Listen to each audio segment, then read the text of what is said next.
Everybody, welcome to episode 19 of Positive Reinforcement. First thing I got to say is I'm pretty excited because, it's 19 episodes in and starting to gain some traction. I always kind of go back through the older episodes and, episode 1 through 5, they're getting a lot of likes and a lot of views, and it's starting to feel like this podcast is catching on. So I'm excited about that. I'm getting some subscribers that are teachers outside of the state and asking questions, and they seem to be excited about watching the podcast. So welcome aboard, welcome to the family, and that's why we're here, is to build this family and to talk and to learn and to share and all of those things.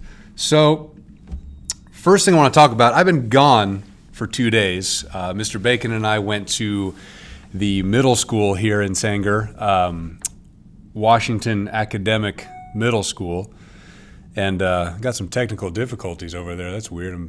Noises. Interesting. Let's go ahead and take care of that. But so I was gone for 2 days, and we were testing 8th graders. Mr. Bacon, I used to teach this class, but Mr. Bacon still does. It's called corrective reading. It's meant to help kids with their vocabulary skills and their comprehension skills so that they're better off in their core English class. So we were testing to see if these kids needed these classes or not, and if they did, which one they needed. There's different levels, corrective reading 2, 3, and 4, and so on. But there was an incident. I'm not going to say any names, but someone came in, an adult, and started to question Mr. Bacon about a couple of things in regard to corrective reading. And I was infuriated listening to this exchange. This person was asking Mr. Bacon why we were there, what was the point of the testing and all that. And Mr. Bacon says exactly what I just said. We're here to test kids, see if they need a certain corrective reading class, et cetera, et cetera. And I can't remember exactly, but this person was saying something like, oh, yeah, so it's meant to figure out which level of English they need to be in or something like that, totally against the explanation that Mr. Bacon just gave. And Mr. Bacon very politely was like, no, it's this, and he explained himself again. And this person just continued to think that Mr. Bacon was wrong. Now, that is upsetting. If someone is an expert, or if someone knows or has experience with something, and you question them about that thing to gain knowledge of it, and then you say, you're wrong, I'm right, what's wrong with you? Stop doing that. That'd be like if I, getting my oil changed, went up to the mechanic and was like, so this part of the engine right here, like this part controls the brakes, right? And the mechanic's like, no, that all the brakes, all the mechanisms for the brakes are actually under here. And me still saying, yeah, but this is where the brakes are controlled, right? And the mechanic saying, no, I just showed you this is where the brakes are controlled. And me still being like, okay, whatever you say. I know that the brakes are controlled over here. It's like, what? No. Pay attention to the person who knows what they're talking about. I mean, like I always say, we're never 100% experts on anything. But we can be 94% of an expert on something. And let me guarantee you something. Mr. Bacon is a 94% expert on corrective reading compared to this person who was questioning him, who was easily 6% expert on corrective reading. So it comes to a point where if someone just doesn't believe what you have to say, you got to smile and nod, right? And that's a trait that a lot of us need to learn to do a little bit better, is smiling and nodding. There's something that we do at the beginning of every school year. The acronym is TLT. It's Teachers Leading Teachers. It's this thing where actual teachers from around the district will have these little seminars and classrooms, and we sign up to go listen to these seminars. And we kind of made a joke about how Mr. Bacon and I will start a TLT session just about how to get better at smiling and nodding, because some people just need to learn to do that, And it's just a great technique to fall back on whenever the person you're talking to their brain stops functioning and you don't want to converse with them anymore. You just smile and nod and hope that there's someone else there to talk to so you can get away.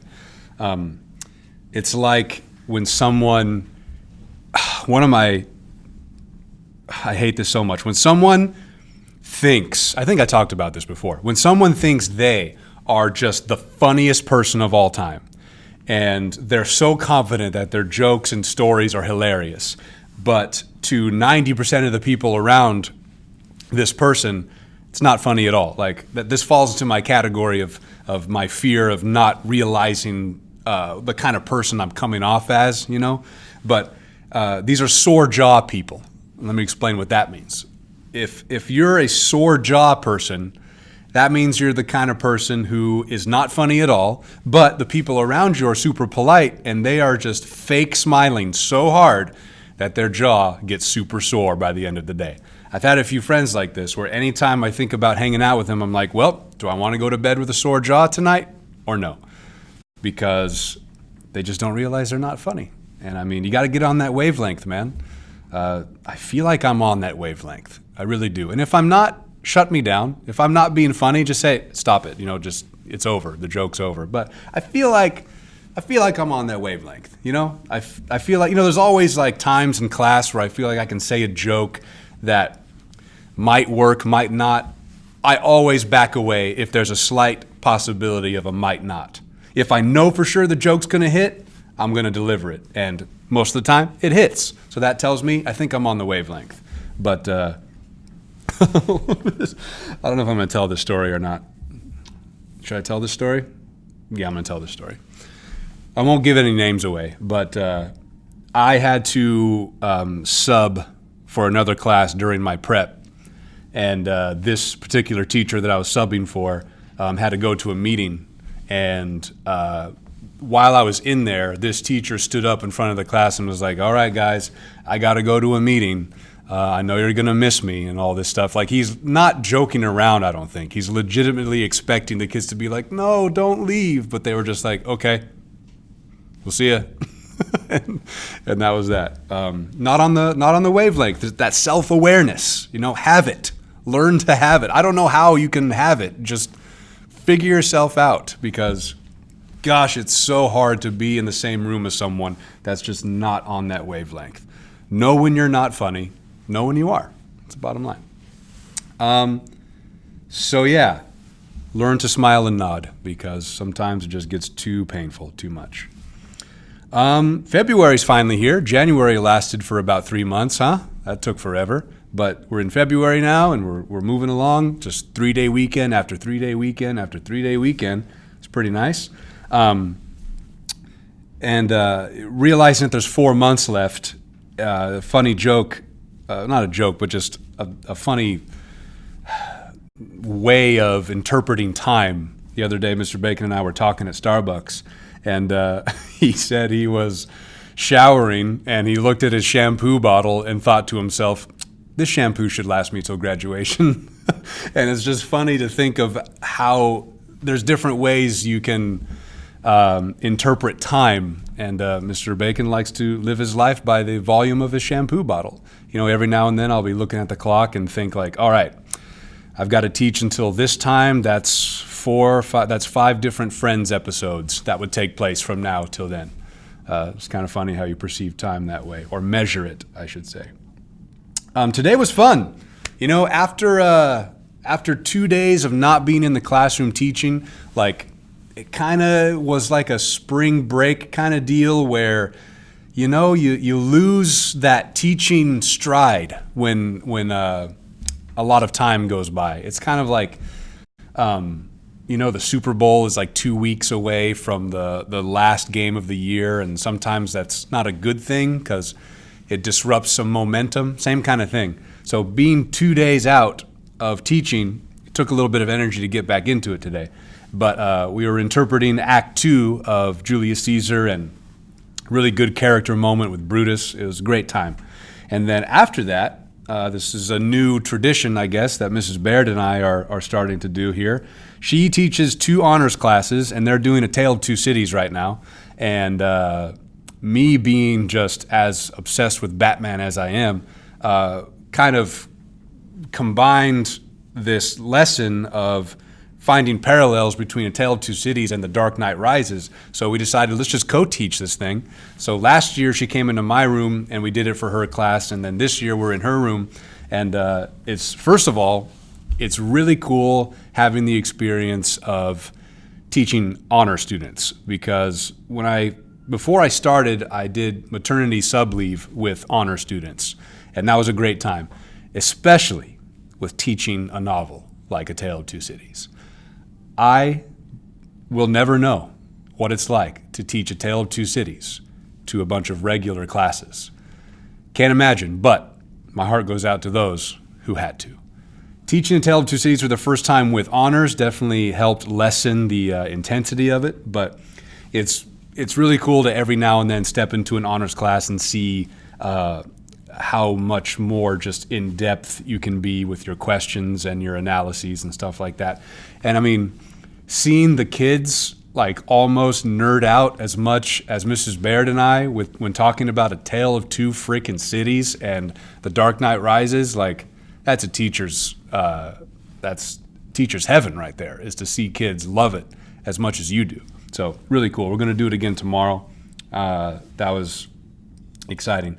And there's a point in the lesson where, like I kind of introduce all the Batman stuff and then I back away and then I kind of become like the Batman consultant while Mrs. Baird kind of takes over the Tale of Two Cities parallels part. And I'm just kind of in the back, like anytime she's like, well, what about this character from Batman? Go ahead and explain that one, Mr. Norris. And then I rattle off my information. So it's cool. It's fun.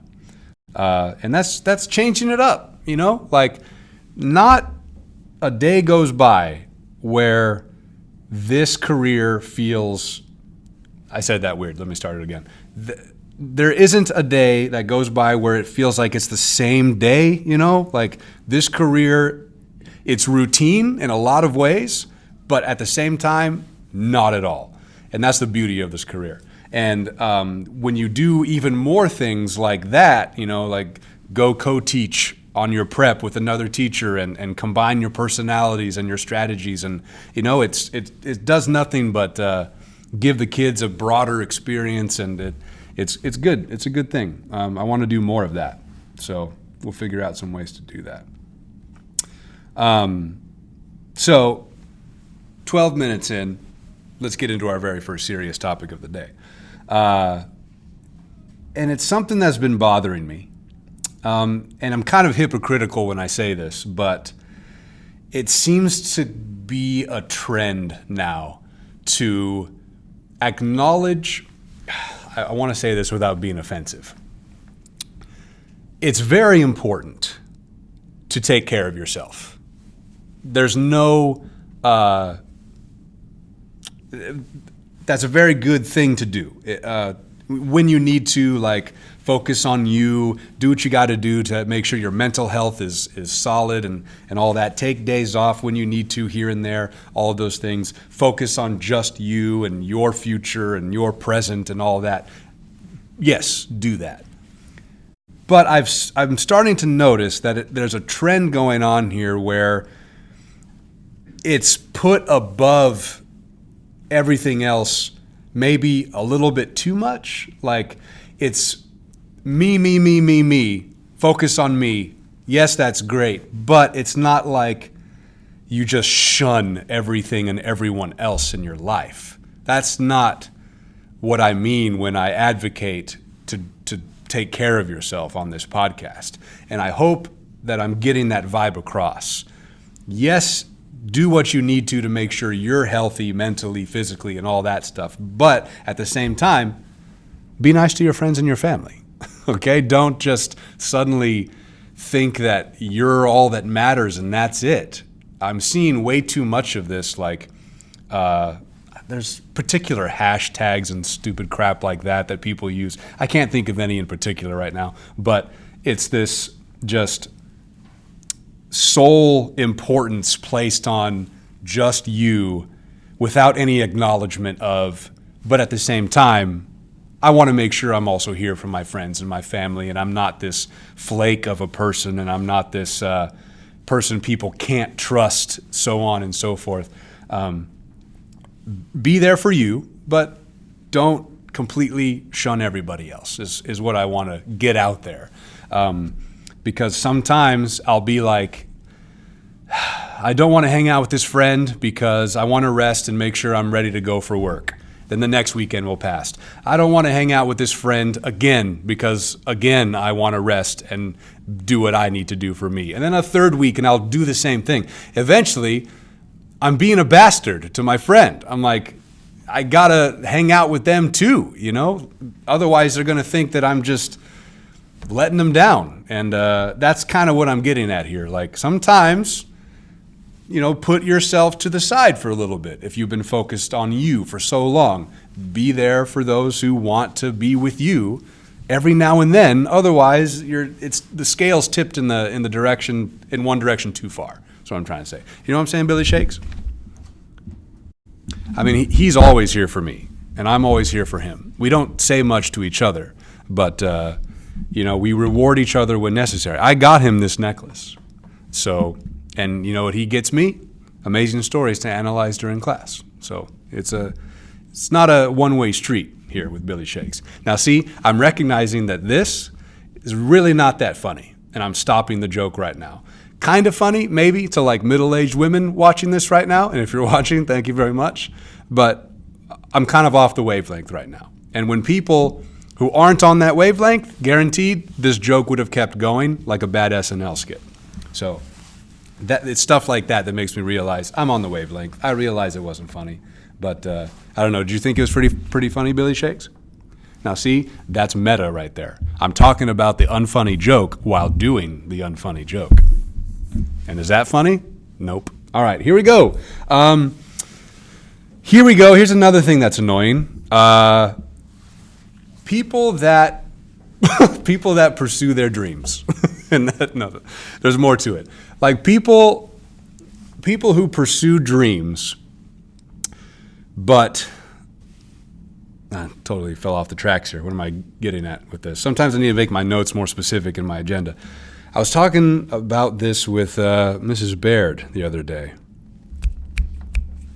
Okay, I got it. So people that pursue their talents or things like that, but they're not good at it. Now, practice makes perfect. I wholeheartedly stand by that statement. But if you practice and you practice and you practice and you practice and you practice and you still suck, stop it. That's my advice to people who are trying to pursue something but just can't seem to figure it out. I mean, it's hard to knock someone for this. I mean, like if someone loves singing or if someone loves acting,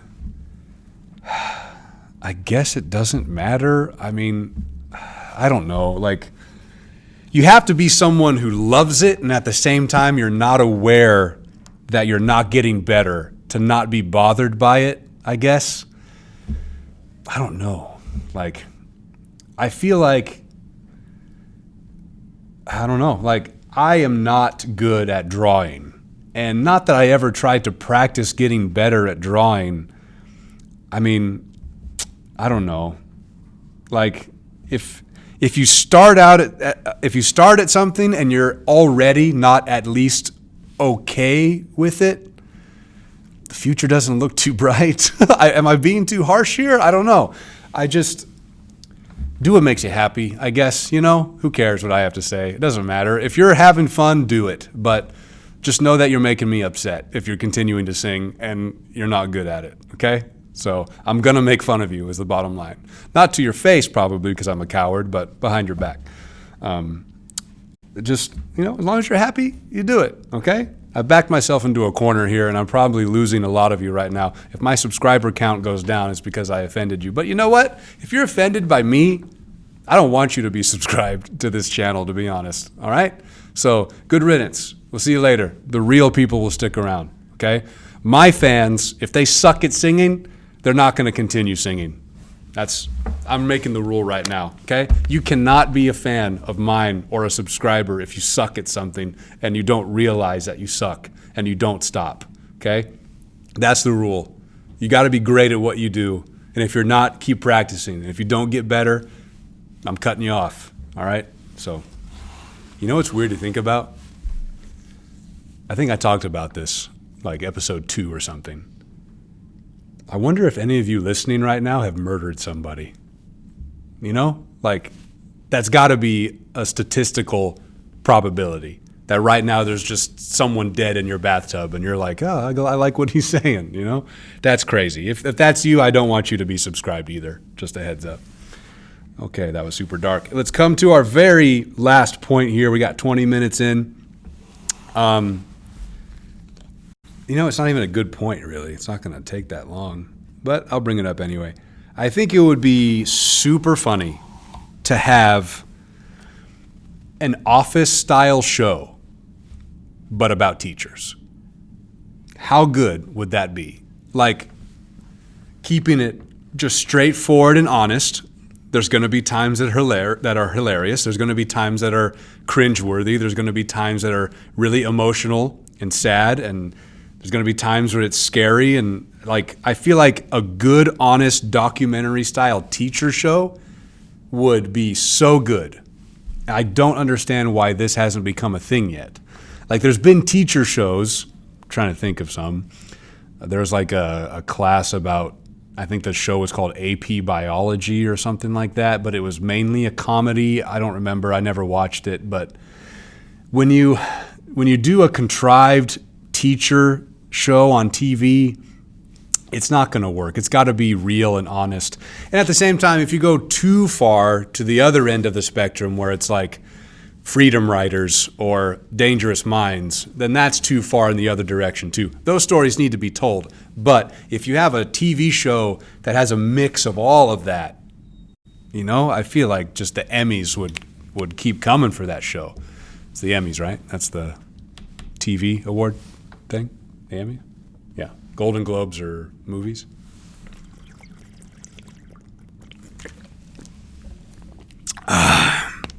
So anyway, I think that'd be great. And you know where a great location would be to film this documentary-style TV show? Sanger freaking High School, baby. So if I got any representatives from NBC out there watching, let's get this thing rolling because I think it'd be great. So yeah, it's cold, huh? It's like 30-something degrees in the morning, but I'm not complaining. I mean, we get enough summer as it is in this in Central Valley, so I'll take it. I'll take all that I can get. Super Bowl happened. 49ers lost. At first I didn't care, you know, because I don't have a horse in the race. But the more the Super Bowl went on, the more I found myself really not wanting the 49ers to win. And I started to think about, like, why do I get so angry toward the 49ers specifically? First of all, the day I became a Chargers fan was when the Chargers went to the Super Bowl and lost to the 49ers. And they didn't just lose to the 49ers. They got murdered by the 49ers. Final score was 49-26. But I remember distinctly I was at the bowling alley with my dad watching the Super Bowl, and just a sea of 49ers jerseys throughout the entire bowling alley. And I didn't really know what football was. I was like 6 years old or something. And I just remember being like, Dad, how come nobody's wearing the blue jersey? How come everyone's only wearing the red jersey? And he said, just straight face, like, well, son, the blue team's not that good. And I said, well, wait, aren't they from California also? He said, yeah, they're from San Diego. I said, I'm going to like them. And he just said, okay. Just knowing how much heartache and pain was coming my way after making that decision. And then they lost the Super Bowl, and just, I love rooting for the underdog, so I stuck with being a Chargers fan. And that's why I don't like the 49ers. That's the seed of why I hate the 49ers. Also, the majority of 49ers fans are super annoying. Like, I hate the Raiders, one of the Chargers' biggest rivalry, but at least Raider fans, they're at the game. They could be 2-11 or whatever, and those Raider fans are there wearing their stuff and their makeup and cheering them on. I respect that.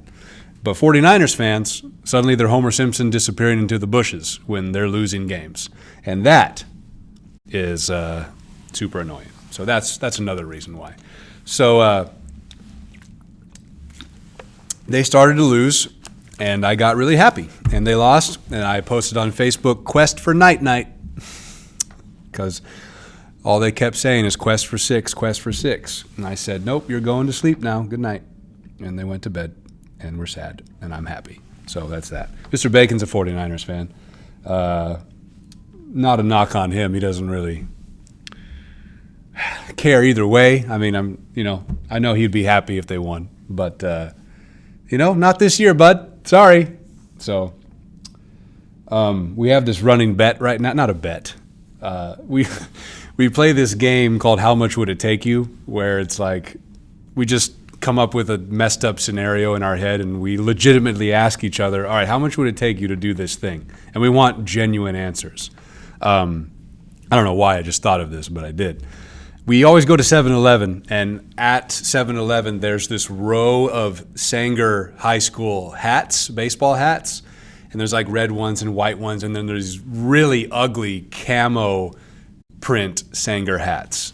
And one day last year, I saw it, and I was like, all right, how much would it take you to wear that camo hat in the middle of a very serious, like Lord of the Flies lesson, and never draw attention to it? Just wear it and teach the lesson. And his answer was $100. Now it's tax season, and I'm feeling rich. I might have to take him up on this because I get to watch him teach almost every single day. And seeing him wear a camo hat, first of all, just seeing him wear a hat in general is funny enough to me for some reason. But wearing a camo hat would be icing on the cake. So what do you think? Should I do it? Should I fork out the $100 just to watch Mr. Bacon teach in a Sanger camo hat?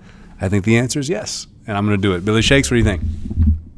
He doesn't want to talk about hats because he's self-conscious about his head, and he doesn't look good in hats. But I said, hey, why don't you wear a beret or something, or like a newsboy hat? And he's like, nah, I don't want to be too pretentious.